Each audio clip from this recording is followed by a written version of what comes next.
तुमने देखा, तुम ध्यान करने बैठते हो कितने विचार उठते, ज्यादा उठते, उससे ज्यादा उठते हैं जितना कि जब तुम ध्यान करने नहीं बैठते।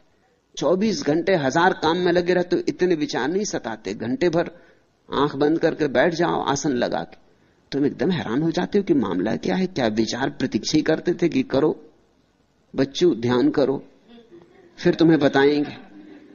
सब तरफ से टूट पड़ते, सब दिशाओं से हमला बोल देते, जैसे प्रतीक्षा ही में थे कि करो ध्यान तो मजा चखाएं।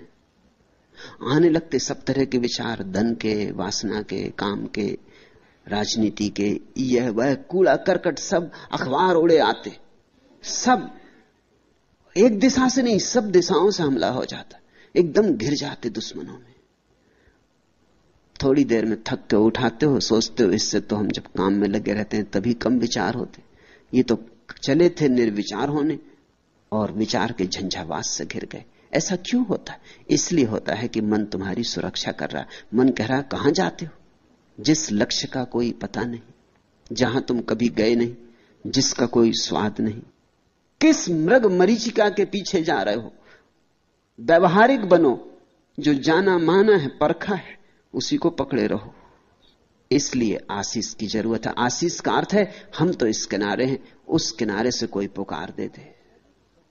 आशीष का अर्थ है हम तो इस किनारे खड़े हैं, कोई उस किनारे से कह दे कि घबराओ मत, मैं पहुंच गया हूं, आओ।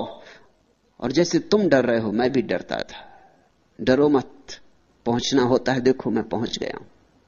बुद्धों का सत्संग खोजने का और क्या अर्थ होता है?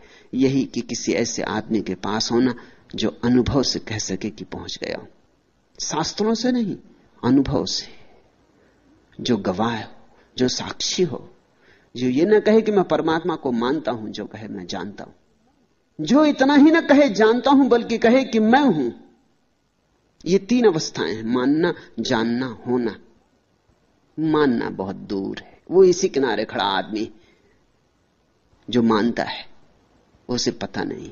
अंधा आदमी जैसे रोशनी को मानता है कि होनी चाहिए, होगी, इतने लोग कहते हैं तो जरूर होगी, मगर संदेह तो उठते ही रहेंगे, क्योंकि उसने तो जाना नहीं, उसने तो देखा नहीं, पता नहीं लोग झूठी बोलते हो, लोगों का क्या भरोसा।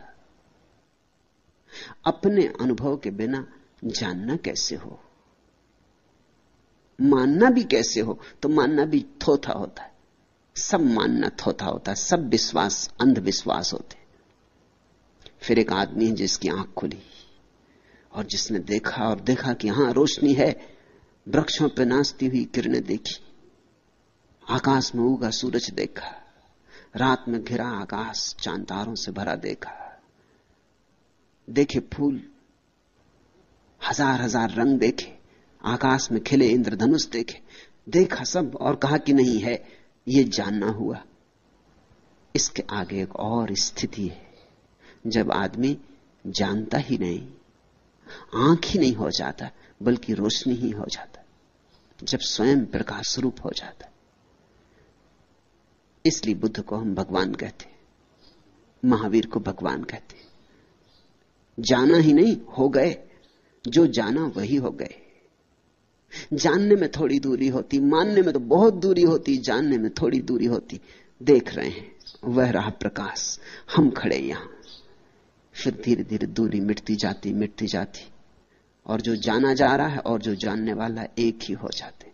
ज्ञाता और ज्ञेय का भेद गिर जाता है, वही परम ज्ञान है। ऐसे किसी व्यक्ति का आशीष मिल जाए तो तुम्हारे भीतर उत्साह और उमंग भर जाती, श्रद्धा का सूत्रपात होता, संवेग पैदा होता है।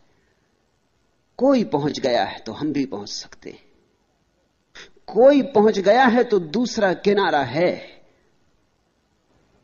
इसलिए आशीष मांगने आए थे।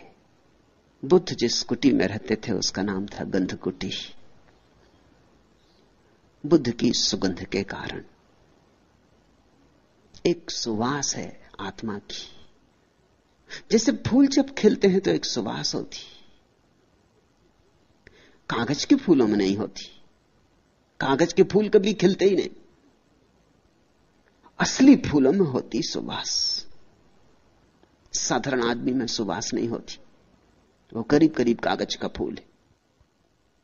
कागज का, क्योंकि उसने सब झूठ का जाल अपने चारों तरफ बना रखा है। उसने दूसरों को धोखा दिया, अपने को भी धोखा दे लिया। प्रवंचक है, मिथ्या है, झूठ ही झूठ की परतें, सच उसमें खोजे से नहीं मिलता।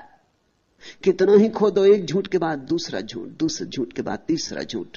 कितना ही खोदो, एक मुखौटा, दूसरा मुखौटा, मुखौटे पे मुखौटे। उसके असली चेहरे का पता नहीं चलता कि असली चेहरा क्या है। और ऐसा नहीं कि तुम्हें पता नहीं चलता, उसे खुद भी पता नहीं रहा है। उसे खुद भी अपने असली चेहरे का पता नहीं। बुद्ध की परंपरा में भिक्षुओं से निरंतर कहा गया, अपने असली चेहरे की खोज करो। वह चेहरा जो जन्म के पहले तुम्हारा था और मृत्यु के बाद फिर तुम्हारा होगा, उस चेहरे की खोज करो। जो चेहरे जिंदगी ने तुम्हें दे दिए, इन चेहरों को उतार के रखो। ये सब चेहरे झूठ हैं। बच्चा पैदा हुआ तब न तो हिंदू होता, न मुसलमान, न ईसाई, न जैन, न बौद्ध। ये असली बात है।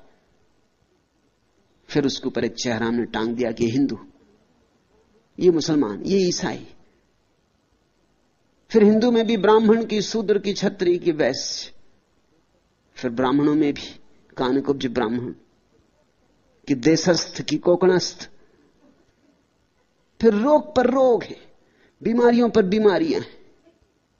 खोजते चले जाओ चेहरे पे चेहरे, इसका असली चेहरा पता ही नहीं चलेगा। जब ये पैदा हुआ था तब इसे ये भी पता नहीं था कि मैं स्त्री हूं या पुरुष। तब ये बस था, तब इसे कुछ पता नहीं था। इसका देह भाव नहीं था, सिर्फ आत्म भाव था, मैं हूं, बस इतना था। अब ये स्त्री है, पुरुष है, हिंदू है, मुसलमान है, गरीब है, अमीर है, ज्ञानी है, अज्ञानी है, साधु है, असाधु है। ये सब चेहरे, ये सब चेहरे इसने खरीदे बाजार से। स्कूलों में बिकते, कॉलेजों में बिकते, यूनिवर्सिटीज में बिकते, सब तरफ चेहरे बिकते। अब ये एमए हो गया, अब ये पीएचडी हो गया, अब ये डीलिट हो गया। यहां इस आश्रम में तुम्हें बहुत से पीएचडी बुहारी लगातू मिल जाएंगे। उन्होंने चेहरा उतार कर रख दिया, तुम पहचान भी नहीं सकोगे कि पीएचडी बुहारी लगा दे, उतार के रख दिया चेहरा। अभी एक युवती आई, मेडिसिन में पीएचडी है। मैंने उससे कहा कि तेरा क्या इरादा है? उसने कहा कि बस मुझे झाड़ू लगानी। किसी को मैं बताना भी नहीं चाहती कि मैं पीएचडी हूं मेडिसिन में, मुझे डॉक्टर नहीं बनना। तो मैंने कहा कि हमें एक अस्पताल की तो जरूरत है ही, सन्यासी बीमार पड़ते। तो उसने कहा अस्पताल में बुहारी लगा दूंगी, मगर नहीं, ये चेहरा मैं नहीं चाहती। मैं इतने दूर से सिर्फ यहां बुहारी लगाने आई। चेहरे उतारने पड़ते, उतार कर रख देने पड़ते। पश्चिम से युवक युवतियां सन्यास लेते हैं आके, वो कहते हैं अजीब बात है, हिंदुस्तान में जो मिलता है पहले यही पूछता है, डिग्री क्या, कहां तक पढ़े हो? ये बेपढ़े लिखों के सवाल है। ये पढ़ा लिखा आदमी नहीं पूछता ये बात। पढ़ा लिखा इसको क्या पूछेगा? ये बेपढ़े लिखों के सवाल है। हिंदुस्तान तो बड़ा अजीब है, कहते हैं बड़ा आध्यात्मिक है, दिखता नहीं। तुम लोग मिले नहीं, ट्रेन में मिल जाए, पूछते हैं क्या काम करते, क्या तनख्वाह, ऊपर से क्या मिलता।